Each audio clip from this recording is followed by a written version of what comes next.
YouTube channel. I'm Peter Martin. Alan Ruff and Tam McManus are here with me. We're sponsored by Cameron Commercial Vehicles. If you're looking for a quality new or used van, then Sean is your man. Go to CameronCommercials.com on the website and they'll be able to help you out with whatever your business needs. Great to have you on the programme with us. Thank you for your support over the season. It's been absolutely sensational. A bumper month for us. So many people engaging with us. So many people enjoying the content. Thank you for your compliments. Thank you also for the people who hate us and are negative about us as well, because we welcome all, Ruffy, don't we? Well, you might, I don't. Ruffy's got a thin skin, he doesn't like that. Doesn't like it. What if a duck's back to us? We've had a real roller coaster of weatherings, haven't we? It's been absolutely fantastic. Mostly downs. Yes. Can I just... Yes, absolutely. Can I just say at this moment a big congratulations to Hugh McDonald, who received a Lifetime Achievement Award at the Scottish Press Awards for his contribution to journalism. Not only as a sub, but as a written journalist. He has been celebrated by all and sundry. Lots of nice compliments up on social media as well. Hugh is a great lad, and what a fitting honour for a man who's had an unbelievable career. Obviously, when you get that award, Ruffy, it's only a matter of time before we're just seeing the old James Bond movie with the curtains shutting and... Yeah, no, I mean, and you as well. We're lucky we get him in here and we have him before we come on the show and the banter and the chat and that. But people wouldn't realise if you go out for a meal with him how knowledgeable he is and who does he know. And who's he not got a story to tell with, whether it's like Ferguson, Sean Connery, the knowledge that he has in the game and away for the game is just remarkable. And once he starts talking, you can't not listen. It's fantastic, the stories. Absolutely. Another good thing about it is that quite a lot of people, when they do go out for a meal with him, get a chance to see so much of the food down his shirt. I'll never forget, obviously, with 10, 11 great days in Germany, myself, you and Hugh and the staff, and yeah, he's that night eating spaghetti carbonara will live long in the memory, because not only did they cover myself and Kerry with it, it was half the German population we were in, it was covered in spaghetti carbonara. So yeah, Hugh, I hope you celebrated last night with a soup or something that you didn't spit away someday. Yeah. But congratulations. He was, well deserving of it. Absolutely superb. I've got to say happy birthday to Michael Eamons in Northampton, who's celebrating, I hope I pronounced your surname correctly. He's celebrating his 83rd birthday on the same day George Best would have been 80, Ruffy.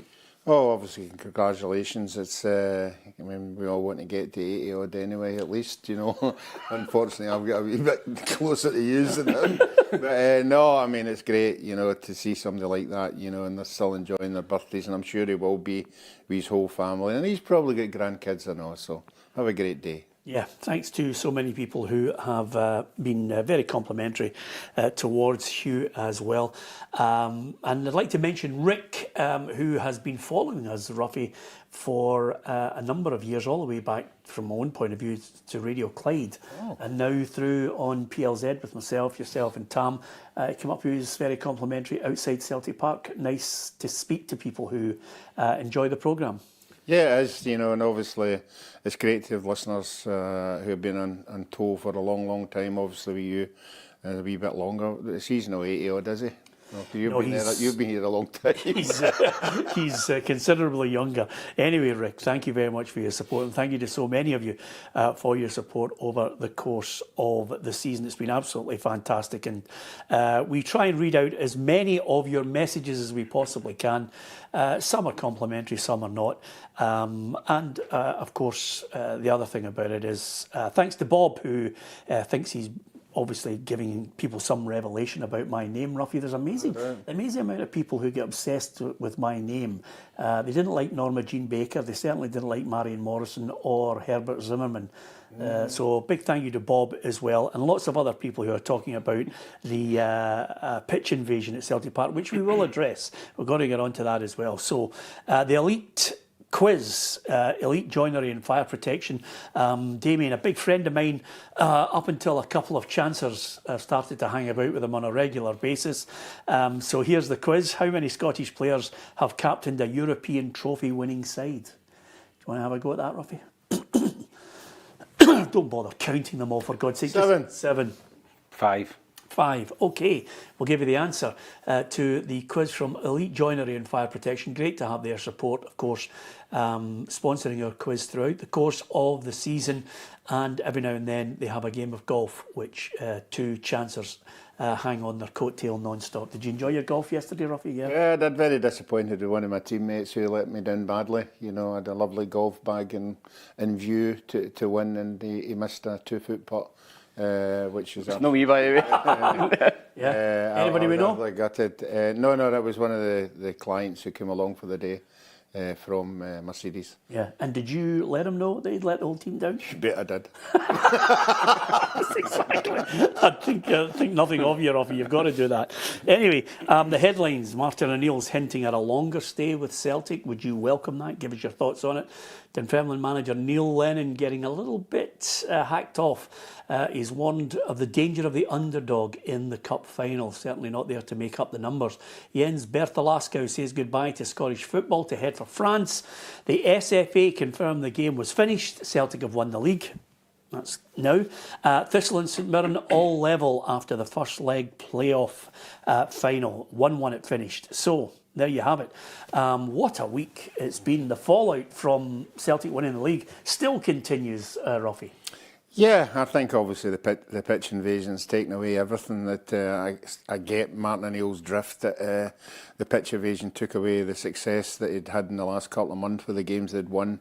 And that was a shame, because when you win something you want to celebrate big time, but that's been hanging on day after day. But as the days move on, we're getting new evidence coming in and new things, and people are telling you this and telling you that. So you've got to take it in, you know, who you want to believe and who you don't want to believe. You know, I think we in here have said right away, you shouldn't be invading the park. You shouldn't be gloating. Don't mention the word at the moment. I will hold on, and I'll save you a little bit of hassle. Don't mention the word of anybody being attacked, because there's a number of what I call zealot Celtic fans at the moment, absolutely declaring that they know the truth, the light, and the way. Well, what I'm saying is the 3 things are: you shouldn't be on the park, you shouldn't be gloating other players, and you shouldn't be assaulting other players. And with these 3 things, particularly the last one, if the evidence is there that somebody has assaulted another player, they deserve everything coming their way. But as Martin O'Neill says, show me the evidence. And if we saw the evidence last week about the handball, was pictures here, pictures there, pictures there. There must be pictures of players being assaulted or things like that. So let's see the evidence, and if it is true, as what people are saying, then these people should be hammered. Martin O'Neill was speaking at the press conference ahead of the Scottish Cup final. This is what he had to say. Well, it's obviously aimed at me. So, because of what I said on TalkSport to Jim, and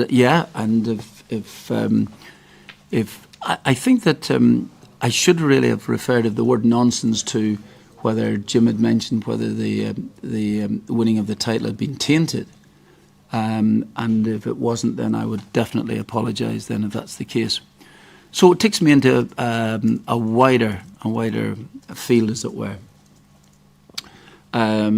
Tony Bloom has had some reflections himself to Jim, and he said that 2 of their players were assaulted.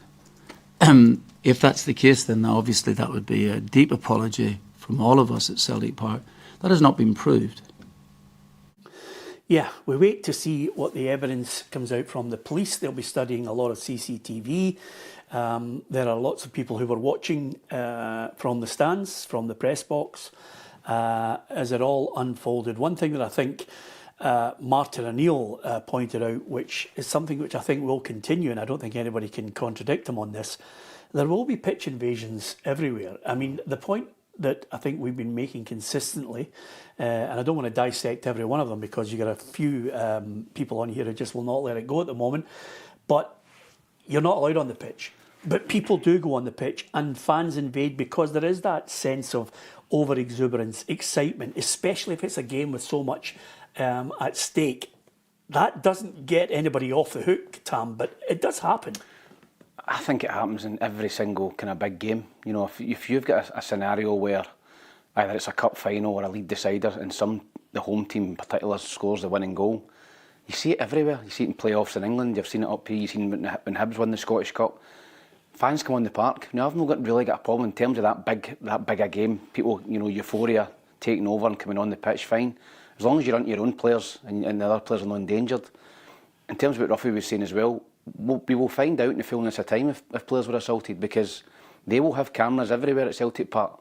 The police will be pouring over the evidence right now, and it might be 2 weeks, 2 months down the line. People will get done for it. And if they get done for it, then I think there'll be people at Hearts who have to offer Celtic an apology. If they don't, if there's nobody done... Well, you mean Celtic will offer Hearts an apology? Yeah. So that's the way it's going to be, Peter. But if not, then it'll be the other way about. If there's no one done for assault, if there's no evidence of any players being assaulted, then I think Hearts will need to apologise to Celtic. So we just need to wait until the police do their job and find out what's been happening on the pitch after the game, and they will find that out because there's no hiding place for the CCTV.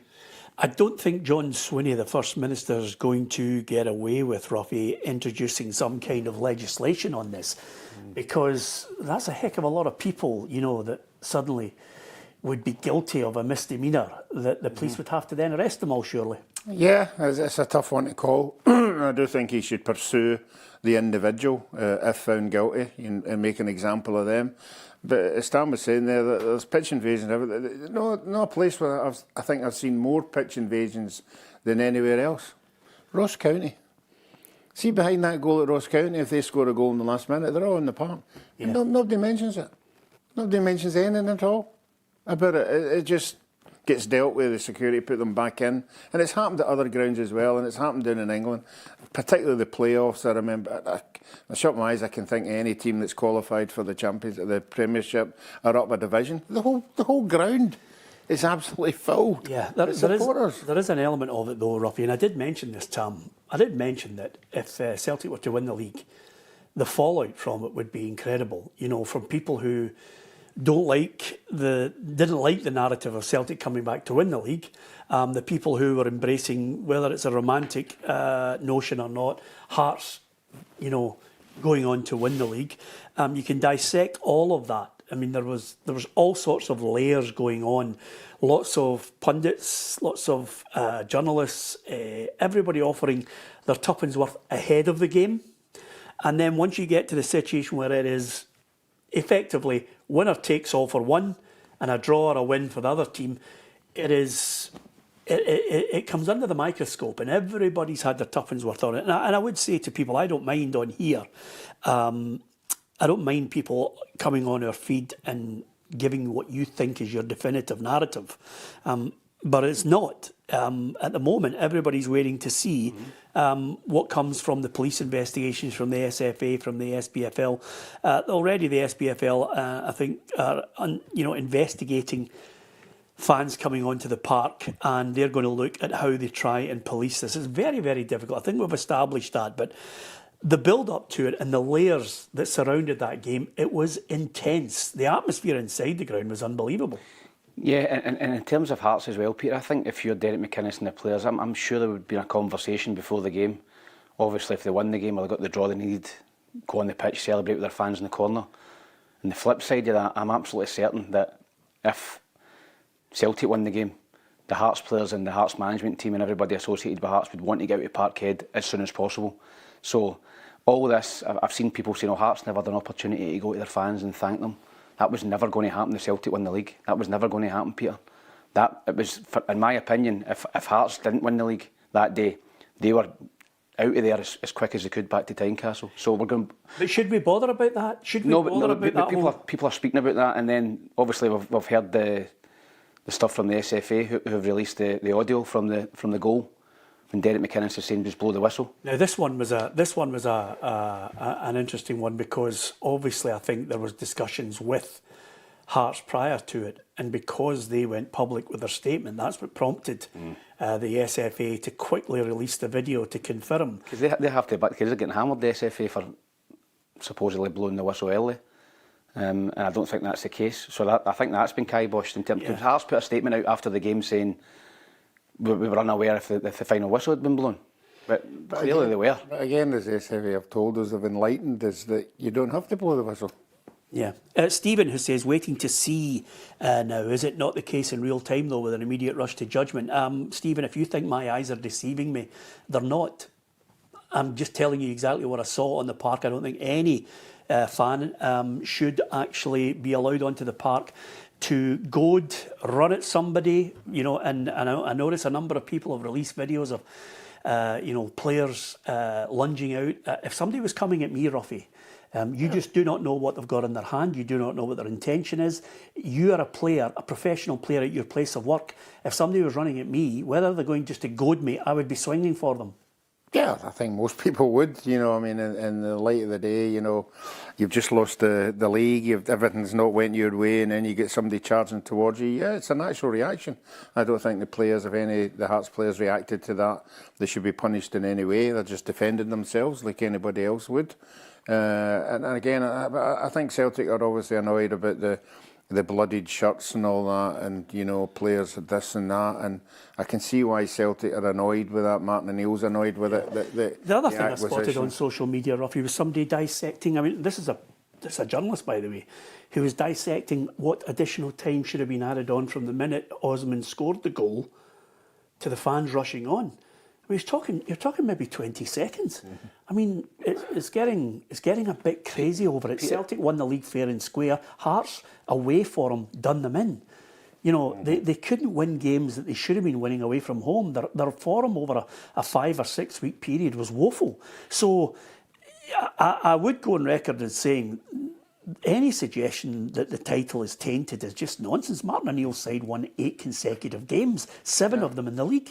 Yeah, well, as you say, you know, that during the season you don't hand out medals and cups till the end of the season. You wait and you judge the team that wins these things, you know, and right through the season, I think everybody has applauded Hearts for being there from October to whenever it was. They've applauded the style of play, the unbeaten at home.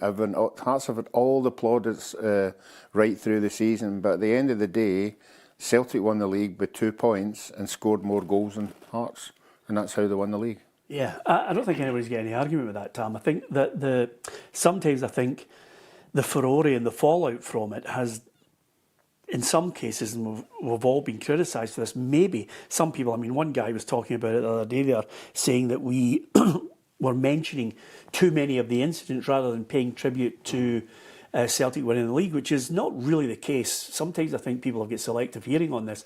Martin O'Neill's side were praised to the high heavens, I think, by all and sundry. It's been lost a little bit in the back pages, maybe even the front pages, by the incidents that were going on. Yeah, well, listen, I think that everyone, you know, realises that Celtic under Martin O'Neill have done a fantastic job to come back and win the league. You know, Wilfred Nancy came in, they were miles off the pace. They finished the season really, really strongly, and they went on and won the league. But I just think that a lot of people, a lot of neutrals are wanting Hearts to win the league. You know, they're wanting Hearts to go and do it, but they didn't. And listen, see if it was 2-1, Peter, and they blew the whistle, you go, right, okay. You'd maybe have an argument of over 2-1, maybe 30 seconds left, you could punt a ball in the box, maybe get an equaliser, whatever. But 3-1, the game's done. There's no way Hearts are scoring 2 goals. So people saying, oh, you know, I just think it's sour grapes in terms of Hearts. So yeah, I think Celtic won the league, as Ruffy said. Celtic won the league fair and square, and Hearts had opportunities over the last, you know, 5, 6, 7 games where they've dropped points, vital points, and that's come back to haunt them at the end. And even the manager's had to change his number on his phone, Ruffy. He's had it for about 35 years. Yeah, I mean that's the frightening thing about it. We've seen it with the referees getting it, family-wise, kids at school. You know, it must be a horrible thing for Martin O'Neill at his age to deal with that kind of thing. It's something you don't like to see in the game, and but unfortunately, it's out there, and you know, you just don't like to see it. Maybe a bit like yourself, maybe a chance to get rid of the Nokia 3210 and move on to an iPhone. Anyway, he's took it in his stride, as only Martin could. Now, just before we start to talk about the Scottish Cup final, can I ask you, is he a red-hot favourite to become the manager? Because my favourite has now gone and joined Toulouse. Yeah, and usually you can hear rumours, Peter, about somebody getting a job, but there's nothing coming to Celtic. Nothing at all. Nobody getting linked. You know, Askew obviously linked over the last couple of weeks, but not heavily linked. And obviously he's away to Toulouse. There's nothing coming to Celtic. So, as I said, I think there'll be a lot of Celtic supporters would be quite happy to put the trust in Martin O'Neill again. Whether he wants it at his age, I don't know, but certainly if Dermot Desmond comes to him and says, Martin, do you fancy a 1-year contract, a 2-year contract? I don't see Martin O'Neill saying no. So it's actually, Martin O'Neill's actually got everybody hanging on the end. One minute he's saying, well, I expect a phone call. And the next minute he's saying, this is a hard job. You know, do I want this at my age? And then he's saying something else positive, and then he's saying something negative. So I think it's all about the phone call. I think it's all about the phone call, what Dermot Desmond says to him. You know, and then I think the decision will be his, and he'll appreciate, you know, what the last 5 or 6 months, what he's done, and how his life has changed. And he always says there's ups and downs, but this time there's been so many ups, it's hard to say no. So I just wonder, you know, what the package would be. I think he realises, obviously, he's got 2 good young coaches there, so he'd be a figurehead. It's all up to him. I can't see Celtic not asking him. I can't see them saying, do you not fancy it, or do you want it? I can see one or the other. And is that a year rolling contract? It's 2 years? Yeah, I think a year. No, I think a year would be very, very good. Is that kicking it down the park, Tam? And the other, just another thing he's saying now, this is a big job. I've got 15 players. I've got to get out. Whoever it is, has got 15 players to get out and 15 players to get in. That's not an easy remit for anybody. You know, so whoever takes it or gets it has got a massive job in their hands. I think with Martin, Peter, you're looking at Martin O'Neill and thinking, well, his record at Celtic over 2 spells is absolutely incredible. I think he's got about 80-odd% win ratio. You know, he's won leagues, he's won titles. Are Celtic going to get a better man? Is there a better man for the job out there with better credentials than Martin O'Neill at the minute to take the Celtic job? Is it Robbie Keane? I don't think so, Peter. I don't think it's Robbie Keane, and reasons not to do with football. Is it Roberto Martinez? I think it's just because Maloney's there, that sort of ticks a couple of boxes. I think he would be a popular appointment with the Celtic supporters as well, but I think Martin's in the driving seat because he's been there, done it. He's got the experience. Celtic went down another road with Wilfred Nonce, it didn't pay off. Are they going to go down that road again? Are they scarred for doing that? Who knows? But I think Martin's the safest pair of hands at the minute for Celtic. Yeah, is it the easy option? That's what I'm trying to I think it probably is, Peter. Yeah. I think it's the easiest option for the board. Does it take the heat off them? They won't get flack if they appoint him. You don't think so? No chance. If they appoint him, I think they'll be a pretty popular appointment with the Celtic supporters. If they don't appoint him, and then they bring a new manager in, and then 6 months down the road, they're phoning Martin O'Neill again to come back. Who knows? Martin likes to be the manager. He likes to manage all things. He likes to take control at the club. Is that something that they won't be used to that? Well, I think they would have to get used to it, you know, because as Tom's saying there, you don't know who the next guy is, you don't know his strengths, you don't know his weaknesses, you're just going by what CV he's got. Martin's already got the CV there. He's won the league, he could win the cup, you know, he's organised, rejuvenated the whole place, he's got the fans back on board. You know, they're winning games, you know, so why wouldn't you? You know, but I just shut my eyes and think, what, like, would it be to be the manager at Celtic? What are the demands, you know, when you walk in there in the morning? What time do you walk in there in the morning? What time do you leave at night? He has said, look, I'm 74, blah, blah, blah, but he'll have enjoyed everything that's happened. He just has to decide, you know, it's going to take his whole life away from him for another year. Yeah, but he certainly got the buzz for it. He did mention he was feeling a little bit tired because it was all consuming over the last hectic 5 or 6 weeks, Tam. I think there's a frenzy towards Robbie Keane because he's resigned as Ferencvaros a boss. Whether that helps Celtic case because they don't need to prize him out with any kind of a financial compensation, who knows? I think that would be very attractive to the Celtic board because they're no one for putting their hands in their pockets, and who knows? But if he does come to Celtic, Stephen Glass will be his assistant. So right. I don't think he'll last too long. They might, because of you, the Jonah, they could be fighting off relegation. The other question is, should Martin O'Neill be offered something? Should he still be there in the background of a new manager? Or I keep thinking a board. He's got to be offered a board.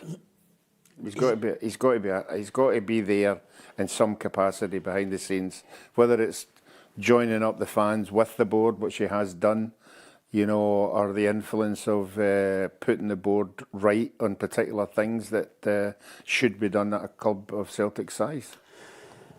Is there somebody behind the scenes not getting it right? Yeah, is he that type of person who wants to go on? As somebody suggested, I think Andy suggests chairman, director of football. Is he that type of? Is it that type of job for him? Is that really what he wants to do?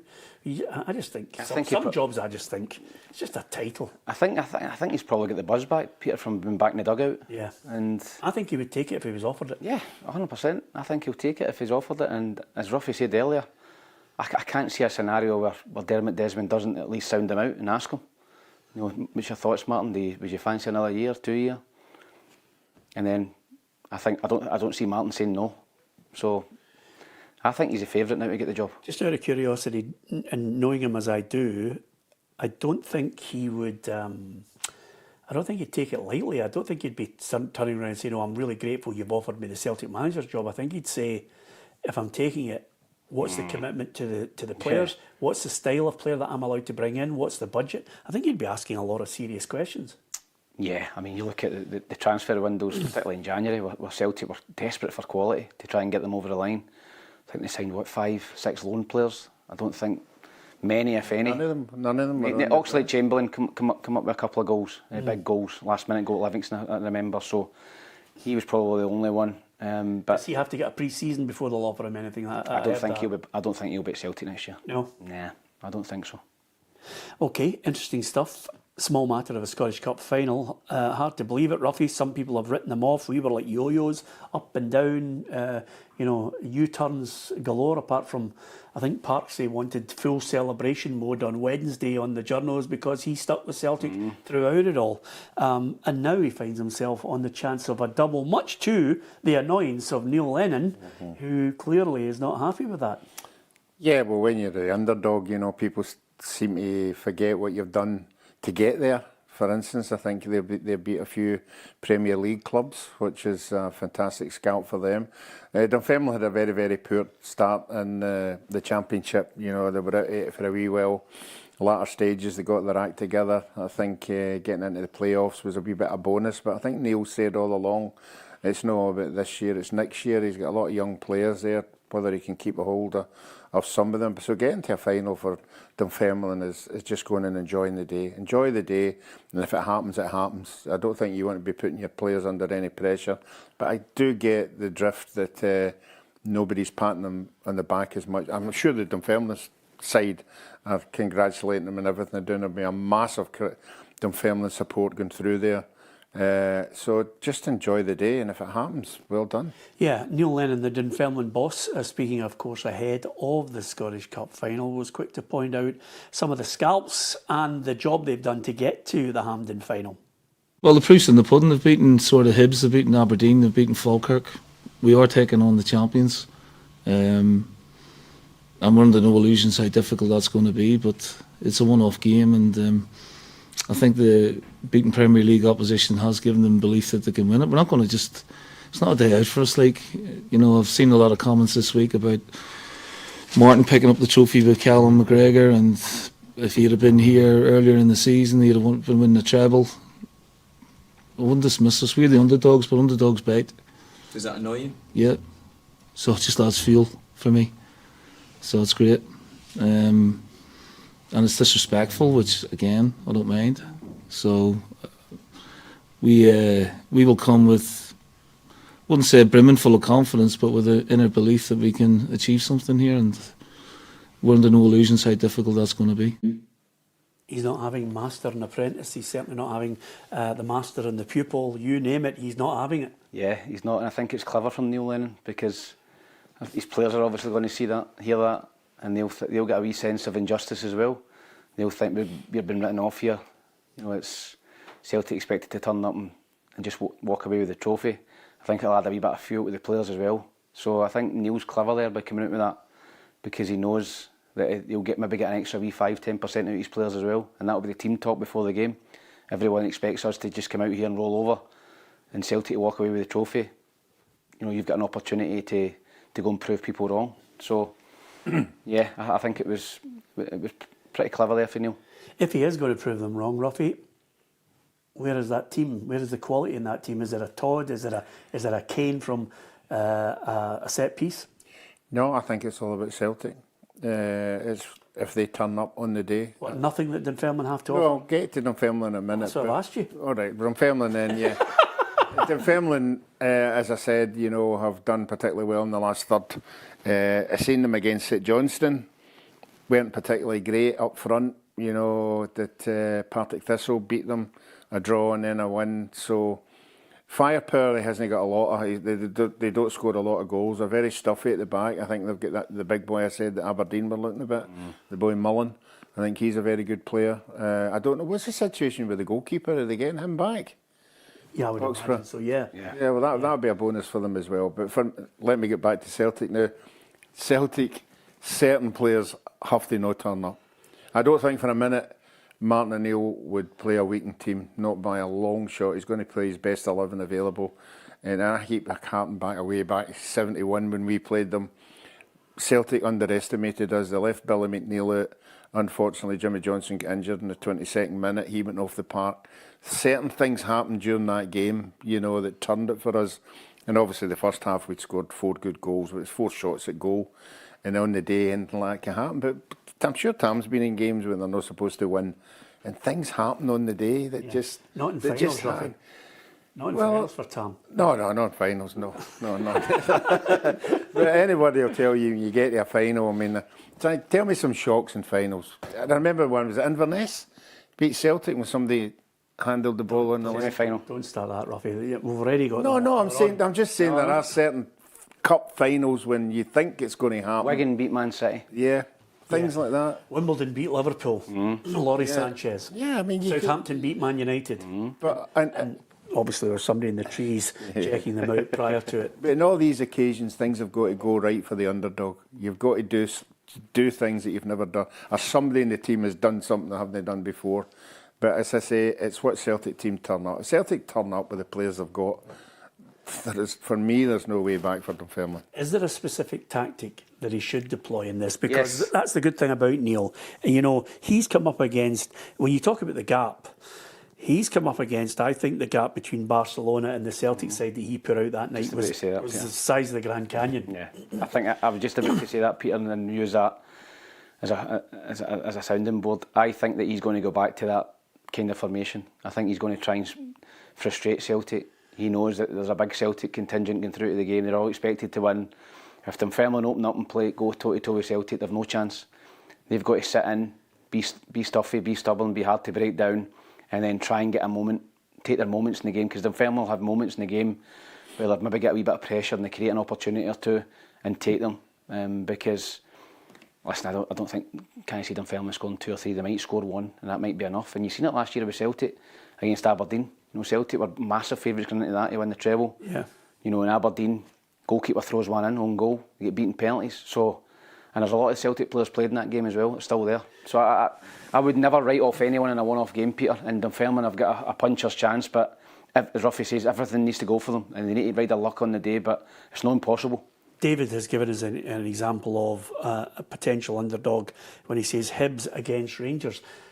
I thought I didn't have them as massive underdogs, Hibs, that day, did you? I think, was both of them not in the Championship at that point? Or was Rangers in the Premier League? I can't remember. But yeah, listen, there's various over the years. Hibs were definitely in the Championship. Yeah. I remember winning a semi-final against Rangers for Hibs, and if you'd have put their team up against our team and their wage bill against our wage bill, it would have been 30, 40 times more. So it can happen on the day, but everything needs to go for you. Dunfermline need to play out their skin. The goalkeeper has to have a great game. Celtic need to be poor, but you just need to look back to last year when Celtic were huge favourites to beat an Aberdeen team that were woeful under Jimmy Tillane. Jimmy Tillane came up with a game plan, frustrated Celtic, got a wee bit of luck with the goal, won in penalties, so it's not impossible. Do you think Lenny would be looking and saying, let's see if we can take this to penalties? Bite your hand off. You would bite your hand off right now, Peter, for penalty kicks. So I think they'll just be trying to stay in the game, Dunfermline, as long as possible. Even if they're 1-0 down with 20 minutes to go, they're still in the game. and that will be the game plan for Dunfermline. There won't be any fallout from this game, Ruffy, in any way. There won't be any agenda, that's for certain, because quite simply, it's two Celtic legends head to head. I mean, there's no. I mean, there's an East versus West, but other than that, it's like Martin O'Neill walking out with his former captain. You know, my God, it's like. But that's the mark for Lenny to win that game. You know, to beat the guy that's been the mentor of his career since he came up from down south, and Well, he was at Leicester with him as well. yeah, that's right. You know, so to get a mark on your mentor would be a massive thing for Neil Lennon. Are we witnessing? I mean, obviously Dunfermline will look at some players that obviously will be attracting some bids, but we could be witnessing, as I look at the Celtic side, we could be witnessing quite simply so many players playing their last game. I mean, it's incredible, and the decision over the manager will influence so many who might be still there and then think, no, get me out of here. Yeah, I think there were a lot of current Celtic players, probably our last game, possibly even the captain as well, has been heavily linked elsewhere, Callum McGregor. So, yeah, Martin O'Neill, the manager as well. So, you know, it's a big game for both clubs, obviously. Some of the Celtic players will be wanting to get out in the high, win the double, win the league. Dyson Maeda, I think, will be away in the summer. I think it's Atati? Yeah, definitely. But I think in terms of Maeda as well, he's done everything at Celtic. He's gave great service. It's time for him to go and make himself a few quid down south. Engels? If Celtic get offered 25 million away, again, he's off. They only never sold him because of the timing. Negrin? He's another one that's unbelievably, Peter seems to split. I was talking to two Celtic supporters yesterday at the golf thing we were at, and we're slaughtering them. Negrin, get rid of him. And I was like, he scored 20 odd goals from midfield. Nah, rubbish. So there's Celtic supporters who don't rate him at all. Yeah. So I think if you get a 10 million plus, and plus he's going to the World Cup with Sweden, there's a real opportunity going to shop window there. So yeah, I think they have a big turnover at Celtic in the summer. Just one little thing that I want to bring to your attention, Ruffy, ahead of this one, which I think is something which is, again, sad to hear. I think we had known it for quite a bit of time, but certainly to hear Jim Craig confirm that he has Alzheimer's disease, 83 years of age now. The legends are getting a bit thin on the ground, the Lisbon Lions now, and Jim can remember the longer stuff. It's the shorter stuff that his wife has highlighted that he maybe just, you can start to spot the early onset. It's a terrible disease, but Jim is one of the most liked characters that you would ever like to meet. We had him on the show on more than a few occasions. He was good fun. We've had all the Lisbon Lions on the show, and of all the Lisbon Lions, he seemed the most sensible. Well, he looked as if he was the most, refined, I don't think businessman anybody and beats that. Billy McNeil. I mean, Billy. No, Billy was the same and all, but Jim was always Mr. Gentleman. Yeah. And I thought it was very good of the club to. I mean, I didn't know about the dementia, Alzheimer's, and I thought it was very good to get him to come out and do the flag. Yeah. They must have known something, obviously, that his illness and that. Absolutely. So they said, "You're putting the flag up," which I think, like any club, they're a legend like that, so should be asked to do something like that. And and it's great that I think a foundation are trying to get a statue in Govan. Yes, where he comes you from. started that as well, They've started a fundraising foundation, the Jim Craig Foundation. So that's another one. I mean, there'll be Lisbon Lions statues all over Lincoln, Scotland. Rightly so. Yeah. Rightly so. There should be one. There should be one every There town. should be a team one at the park. That's what I suggested earlier this year. Team one at the park. Yeah. Can you Never imagine? been done again. No, but can you imagine? I mean, I know there's lots, and I know it costs a fair bit of money, and I understand that. But some fans everywhere, the resolve, the camaraderie, and the ability to come together to raise money. Can you imagine a whole row, 6 at 5, Jock Steer in the middle, in that Celtic way? All the statue of them standing the way they were. Even the one where they're all walking out in a straight line. I mean, that would be absolutely sensational as a tribute. It cost a fair bit of money, though. Nah, well, the cost is, what they achieved will never be repeated. So the cost is irrelevant for me. I think that they should be honoured at Celtic Park. Obviously, they've got individual statues there, but every single one of them should have a statue at Celtic Park. And because that'll never be repeated. And you know, they're talking about 1967, they'll still remember them 2067, 2167. Yeah. You know, 100, 200, 500 years, the Celtic supporters will still remember them because it's the greatest team, the greatest achievement in the club's history. So it should be rightly honoured, and I agree. I think there should be a team one right outside the doors at Celtic Park. Okay, give us your prediction for the game, Tam. I think this is going to be a very tight final. And people are going, oh, 3-0, 4-0 Celtic. I don't think so. I think Neil will play it tight, and Celtic will eventually probably break them down. So I'm going to go for 2-0 at Celtic. Maybe with a late goal to clinch it. I'm going to go 3-1, Ruffy. I can't see anyone stopping Celtic in this game.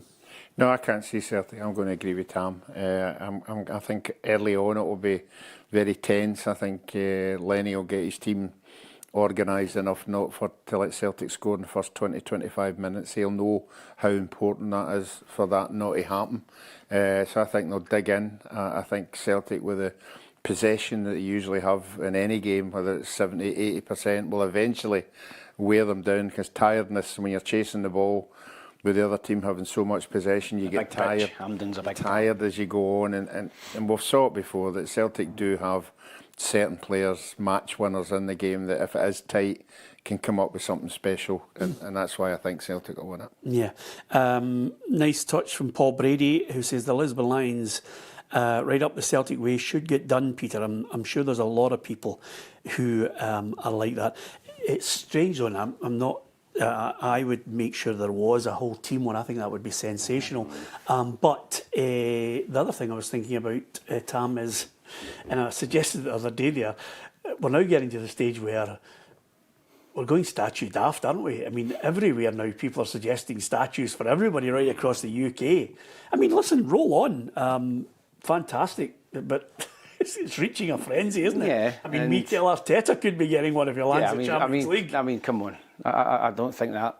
I don't see him getting a statue, but proper legends at proper football clubs that spend the majority of their career. Hibs, the famous five. Yes, another one. You know, it's okay having a painting up in the wall or something like that, but the famous five at Hibs is just legend. You don't need a statue. You can have a photograph. You can have a plaque. Get a statue up there. Yeah. Do you think there should be a statue of you outside Firhill? League Cup statue, League Cup. Do you think there should be a statue of you outside I'm a Firhill? team player.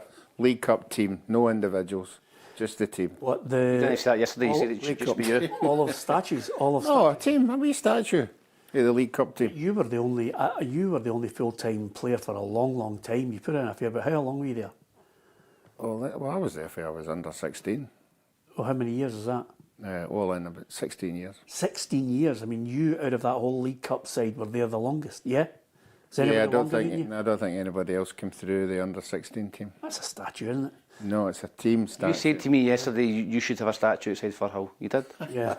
You said it's shocking for the. The only thing about it is, Ruffy, and I'm only listening, being slightly facetious with you on this, but if there was a statue, would you want it Alan Rough, the 71 Alan Rough, 13 stone 5, and 6 fingers, and 6, or would you want it the perm, because that's a lot more of the bronze that needs to get. No, not the perm. Probably just the old hairdo. Why did you get a perm? Can I ask you, Ruffy? What was the thought Because process? it was that a style back? it was a style in England. I think Kevin Keegan started it, and a hairdresser in Glasgow, Taylor Ferguson, decided that it was going to be a new fad in Glasgow, and if you could get 3 footballers to sit with curlers in their hair, then the rest of the idiots would follow. And Who was the 3? who were the 3? Me, Danny McGrain, and Derek Johnson.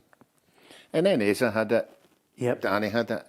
A lot of the team had it. Graham not Graham had it. Aye, Graham's was probably natural. But no, there's lots and lots. It was a thing, mate. You know, it was just, I mean, nowadays the modern guy just dyes his hair. No. Yeah, absolutely it does. Yeah, good point, Ruffy. Anyway, listen, that would be absolutely fantastic. Ruffy, what did you go for there, Celtic? 2-0. 2-0. 2-0 for me as well. Thanks to so many of you for giving us your... somebody says, I think there's a statue of you in Peru, Ruffy. Yes, that Tam Cowan. Could be. Listen, I don't think we're against it. I certainly think it would be great to get the Lisbon Lions all in that statue. But It costs a lot of money. On that point, just paying tribute to someone, I don't know if you spotted on social media the video of Andy Robertson walking up to the mural at Anfield. Somebody has obviously taken a little extract of the song, and it's all in black with all the trophies he's won. Oh, Andy, Andy, Andy, for his song that the Liverpool fans sing. And then on the other part of the house, the whole mural of Andy Robertson and his Liverpool top. It's absolutely fantastic. That just shows you the esteem that he's held in with the supporters, Peter. And for a wee boy that was released for Celtic, went part-time at Queen's Park, it's incredible, his rise. You know, in every step up, he's took it in his stride. You know, going for Queen's Park, Dundee United, you know, big step up, Dundee United to Hull City, and then Hull City at Liverpool, and became a regular at Liverpool, won European Cup and league trophies with Liverpool as well. So, and I think his style of play, you know, 100% of Liverpool fans adored him. So, again, you need to be a right good player at a club the size of Liverpool to have a mural inside of somebody's house. Would you take him at Celtic? Yes, I think every Celtic supporter would take him at Celtic. Ruffy, you see it happening? Celtic's style is two wingers. They don't really play with a 3-5-2. If they played a 3-5-2, yeah, They did with Martin O'Neill first time around. Oh, there you go. If they go a 3-5-2, most definitely, yeah. Yeah? Yep. Interesting there. Thanks to Franny, who says Tommy Gemmell's statue is very like him. Tommy Gemmell's statue is up there with one of the best I've seen. I mean, I think John Gregg's a good one. Sir Alex is good up at Pittodrie. Billy McNeil's a good one. Billy McNeil's a good I one. go by there near enough every day. I'm going down to Breadhurst to go buy Big Billy's statue. At Bellshill? Yeah. I mean, I'm thinking there's been something. I'm not too sure about the Fergie one outside Old Trafford. I'm not sure that's as good as the one up at Pittodrie. But you know, the last thing you want is for somebody to look and go, who is that? You know, there's a Ronaldo one at one of the airports, and I think it's when he was playing Quasimodo in the Hunchback of Notre Dame. I've asked you this before. Who's the wee boxer at the roundabout just no far from here? Humains. Aye. I can't remember that. He sadly passed away. I pass by and when I come down that road and I see it on the right hand side. And That's Sunday. Somebody will tell us. Yeah. Boxing It's no Water McGowan, I don't think. It can't be for Newmains. You don't come down the Newmains way. You know what it is? It's up that way somewhere. Yeah, I'm curious to see where you're going. I don't know which way you go home then. No, I'm not saying I'm going home. You're just saying there's one up there. If I'm coming from that direction. Yeah, I know who it is. He was a brilliant little boxer as well, and I can't for the life of me remember. But Benny Lynch? It's not Benny Lynch. It's not Benny Lynch because I know they did a big mural of him and a tifo, in fact, to be more precise, at the game the other day there. I've got to say congratulations to Aston Villa, Rafi. I watched the game and, you know, surpassed only by the fact that there was 3 worldies for Scotland against Denmark. Boy, there was 2 worldies in that match, wasn't there? Yeah, there certainly was. I mean, right for the start of this campaign, I mean, obviously, Aston Villa's form in the Premiership has been absolutely awesome. I don't think, is it Freiburg they're called? Freiburg. I don't think they're one of the top-class German teams, but certainly that's nothing to take away from them. They went away, all the games they played all the way through there, they were favourites. And they did it very well. He just loves the Europa League, doesn't he? Yeah, it's his fifth Emery, title. I think that's the record, Peter, and a top-class manager. You know, everywhere he's been outstanding. So, yeah, I think Aston Villa were obviously too strong. And for John McGinn, you know, obviously the quiz question we'll find out at the end. But for a Scottish player to go and captain a European winning team is incredible. He absolutely stole him for Hibs. I think £3 million or something as who else could have burglary. bought him? I wonder who else could have bought him and they didn't buy him. Yeah. I think I was on social media for about a year saying Celtic should have signed them. Yeah. And didn't pony up the money, which is rumoured to be one of the reasons Brendan Rodgers left. Here's a question for you. What was the best goal of the 2 crackers? Tielemans. Is it Buendia or Tielemans? I go Tielemans. I would go Tielemans. I would go Tielemans as well. I think the skill factor in having to take that out of the air and hit it the way he did, he caught it just perfectly. But that's why these European tournaments, when it comes to the finals, something special happens. You know, it's the same in the World Cup. You get there and goals start flying in, and you go, how did that happen? And when you get a European Cup final, it's the exact same. If you win a tournament with goals like that, you deserve everything. Yeah, absolutely. Ruffy, Ronaldo's won the title with Al Nassr, 41 years of age. He's bagging titles right, left and centre. Messi's still doing it with Inter Miami. These two are incredible as they reach the absolute twilight. Yeah, no, many goals did he get this year? Ronaldo? Oh, he's battered in a few. I know. Yeah. But I mean, How many did he get, Ruffy? I would say 36. You've done that consistently all year. 36. Yeah, he's been Round about there. It just shows you, I mean, they are legends. I mean, they should have statues. Probably, they have got one. Yeah, I'm sure he's Messi probably got one. earned more money in Saudi Arabia than he did in 2 previous moves. You know, just when you think about that. He's a poster boy, Peter, isn't it? I think it's good for the league that he's actually won the titles. I think that's the first time he's won it there. Thank you to our producer, Lindsay, and also to Celt6788. The statue of the boxer is Jim Murray. Thank you for that. I could not remember. He sadly passed away, but yes. And Steve Bruce said yesterday that Villa struggled to get the money together to buy John McGinn, but wow, they didn't struggle after it. And I did actually see that interview with Steve Bruce, who actually said, you know, the minute he was there, he put in a crunching tackle, ran somebody down, stuck his backside into somebody, and he thought, he's going to be a sensation here. Yeah, and Aston Villa fans took to him right away. I think he's that type of player. He's infectious, you know. He inspires everyone around him as well, and you're hoping that he can show the same form going into the World Cup, because you've got you just won the UEFA Cup. You've got a guy like Scott McTominay.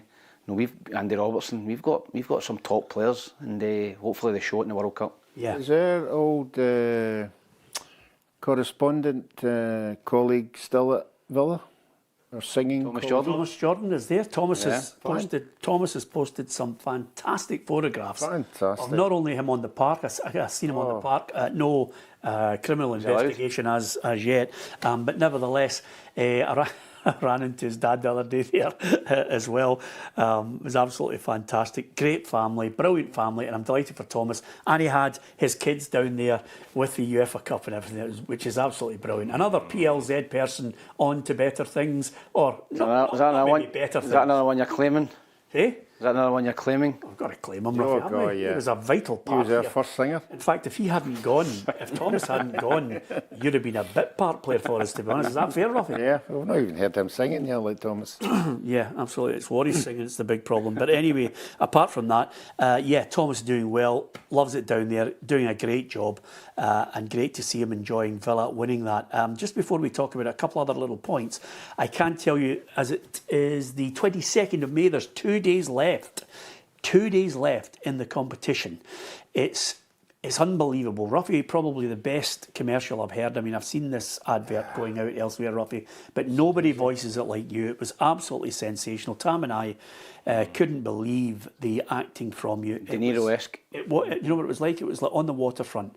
It was the way he put it. It was like Marlon Brando, no auto cue whatsoever. And Ruffy is telling you, you've got 2 days left. You've got to try and get in there before 9 o'clock on the 24th of May, because this is the competition to try and get yourself and your pal to the World Cup.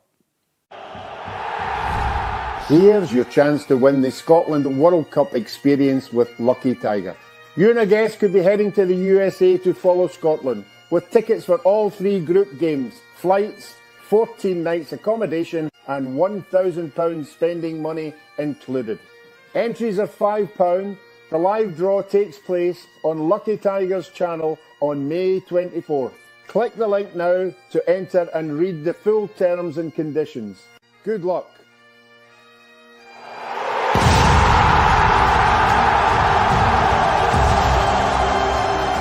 Enter now.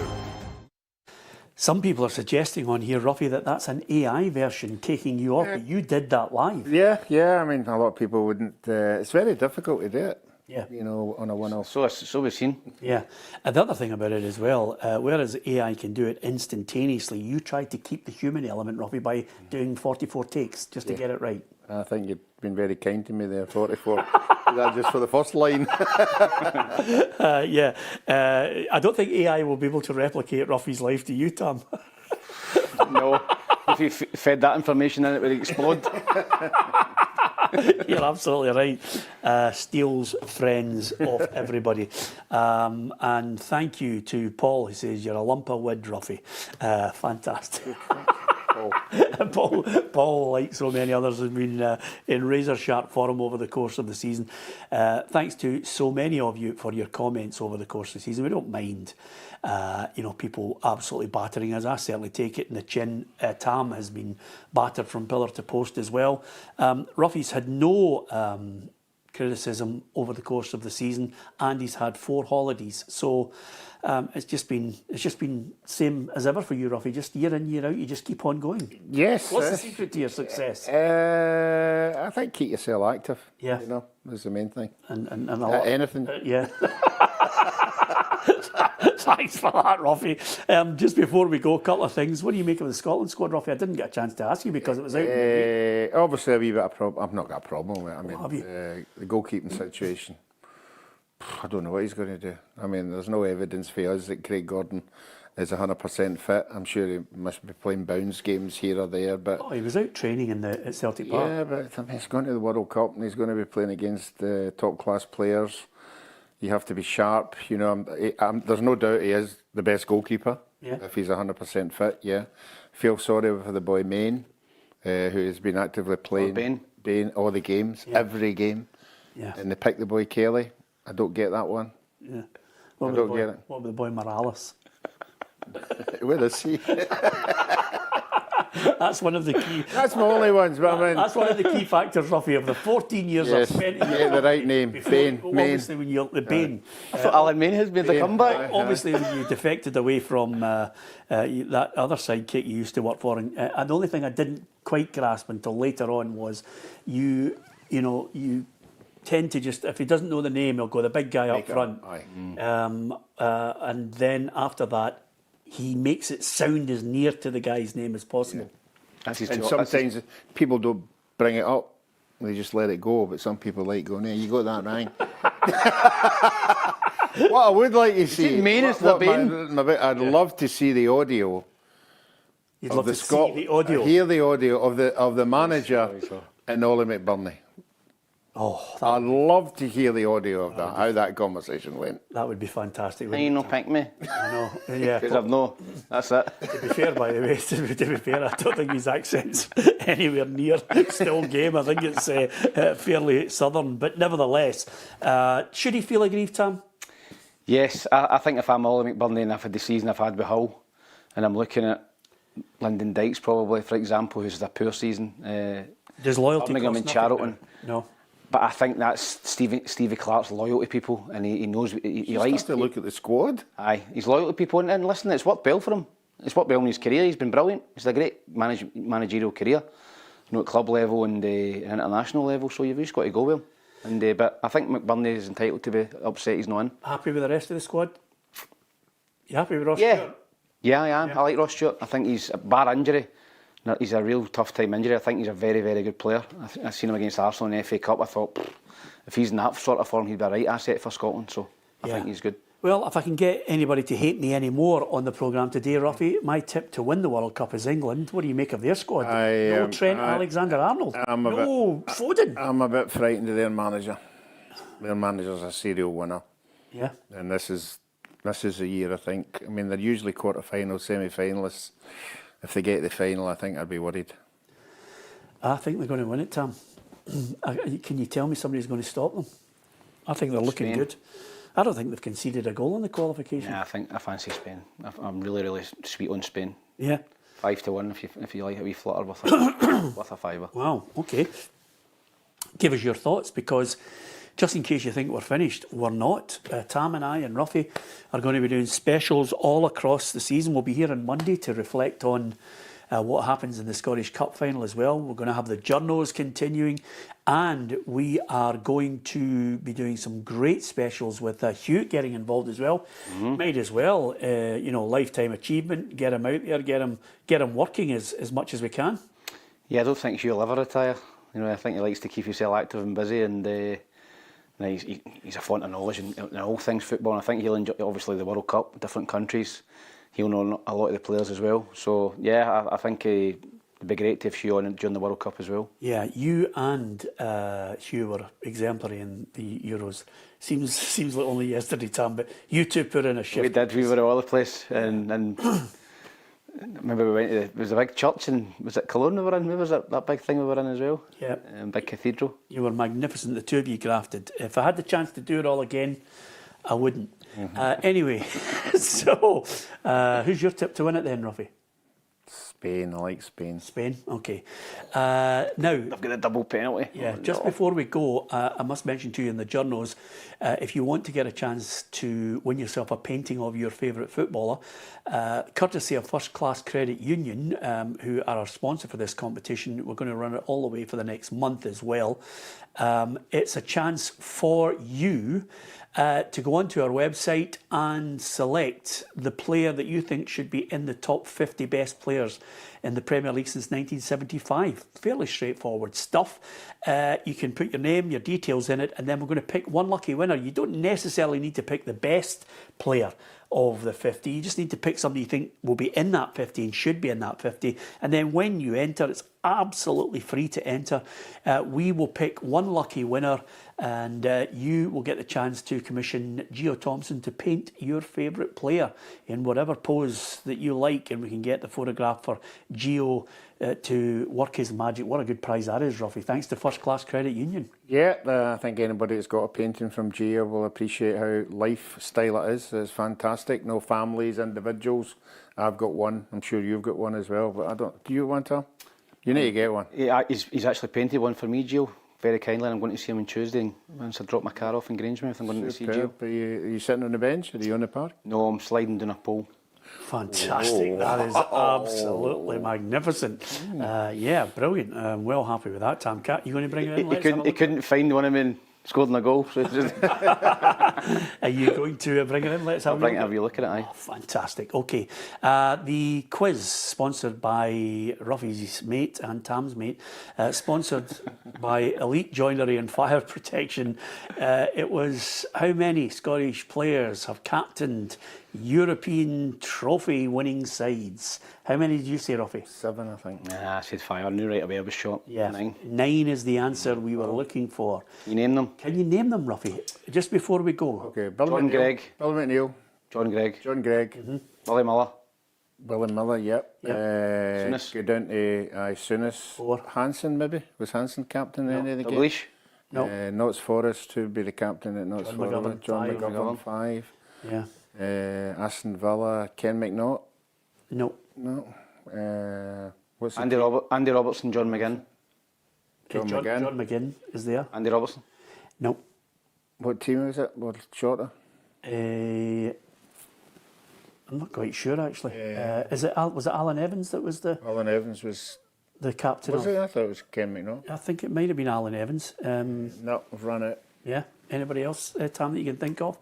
Quite a few people will be. Notts Forest won it a couple of times. Yeah. Yeah, you know.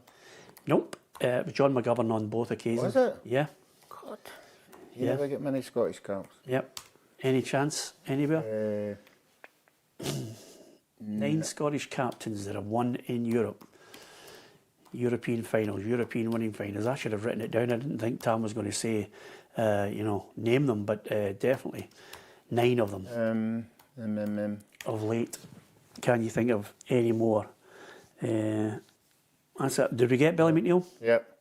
Yeah. Okay. Listen, we'll give you the answer. Okay. We'll give you the answer Monday, Ruffy. Yeah, well, do All 9 of them, but it was 9 since that was the original question. God knows. Listen, enjoy the weekend. Go to the football. Don't invade the pitch. Enjoy your football. And we'll be back here on Monday to give you the lowdown on what we think of the Scottish Cup final. And obviously, we'll be discussing all the other football issues as well. Thank you to Ruffy, thank you to Tam, and from myself, Peter Martin, thank you to you for listening. And